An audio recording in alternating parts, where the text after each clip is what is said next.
commencer par identifier les différentes vannes de service sur votre unité. On voit ici la vanne de service basse pression sur l'aspiration, une vanne de service haute pression à la sortie du condenseur, ainsi qu'une vanne de service haute pression sur le réservoir de liquide du système.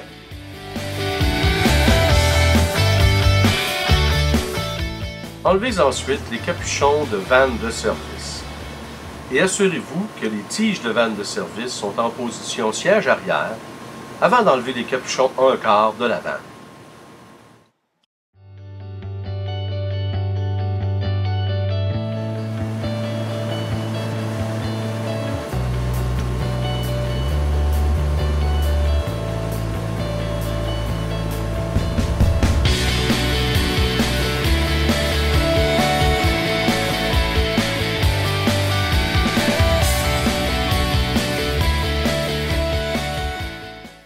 Installez votre boyau haute pression sur la vanne de service haute pression.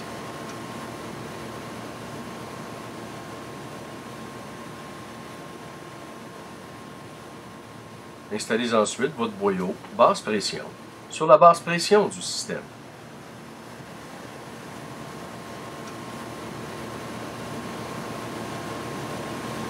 Assurez-vous que vos manomètres sont bien fermés avant d'ouvrir les vannes de service. Ouvrez en premier lieu la vanne de service haute pression sur le réservoir. Ceci permettra à la pression de se rendre jusqu'au manomètre. Purgez ensuite votre boyau haute pression. Vous pouvez également purger le boyau de service en ouvrant votre vanne de manomètre haute pression.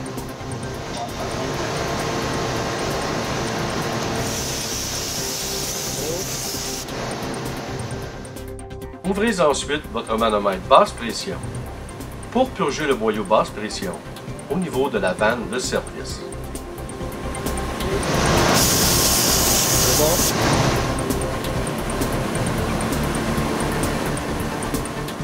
Fermez ensuite vos manomètres et procédez à l'ouverture de la vanne de service basse pression. Vous pouvez maintenant lire les pressions d'opération de votre système sur vos manomètres.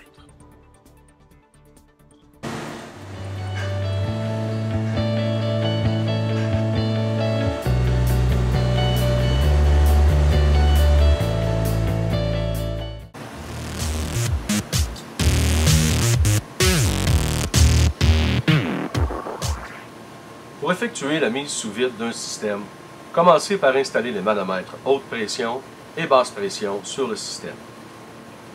Branchez ensuite votre boyau de service sur la pompe à vide et partez-la. Assurez-vous que la pompe est en position ouverte. Ouvrez ensuite vos manomètres et effectuez le vide sur le système. Assurez-vous que le système est complètement dépressurisé avant de partir la pompe à vide. Il ne faut jamais envoyer de pression positive à l'intérieur de la pompe à vide. Pour retirer la pompe à vide, commencez par fermer vos manomètres. Rappelez-vous qu'une fois les manomètres fermés, les boyaux de service haute et basse pression demeureront sous vide. Fermez ensuite la pompe et retirez votre boyau de service.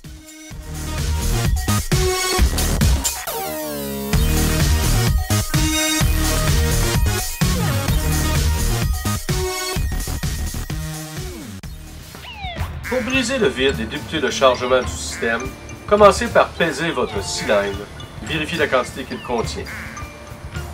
Installez votre boyau de service sur le cylindre et ouvrez-le. Purgez votre boyau de service pour retirer l'air du boyau et débutez le chargement du côté haute pression directement au réservoir de liquide.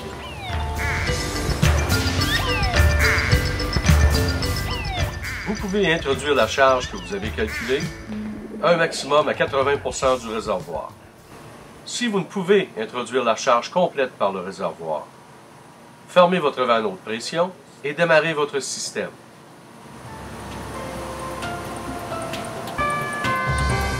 Laissez le système fonctionner quelques instants et vérifiez l'indicateur de liquide pour voir le niveau de réfrigérant.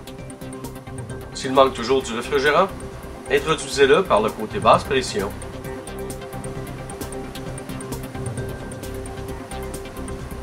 Introduisez le réfrigérant en séquence pour éviter de surcharger le compresseur. Vérifiez occasionnellement l'indicateur de liquide pour voir l'évolution du chargement. Il serait bon d'installer un ampèremètre et de vérifier l'ampérage du compresseur durant le chargement.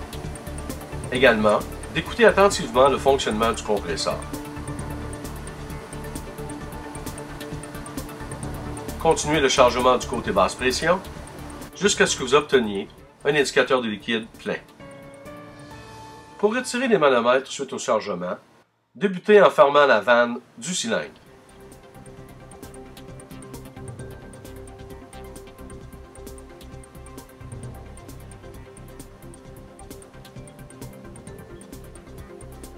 Placez ensuite la vanne de service haute pression du réservoir en position siège arrière.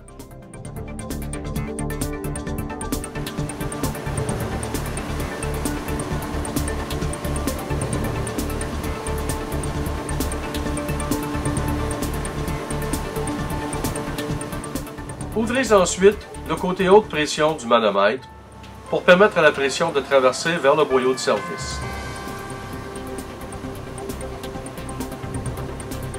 Ouvrez ensuite votre basse pression pour qu'elle puisse aspirer la pression du côté haute pression et le gaz qui reste dans le boyau de service.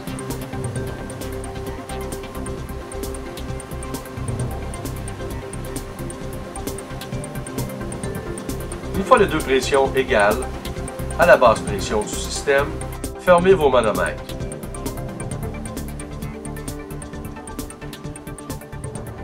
Placez ensuite la vanne de service basse pression du système en position siège arrière.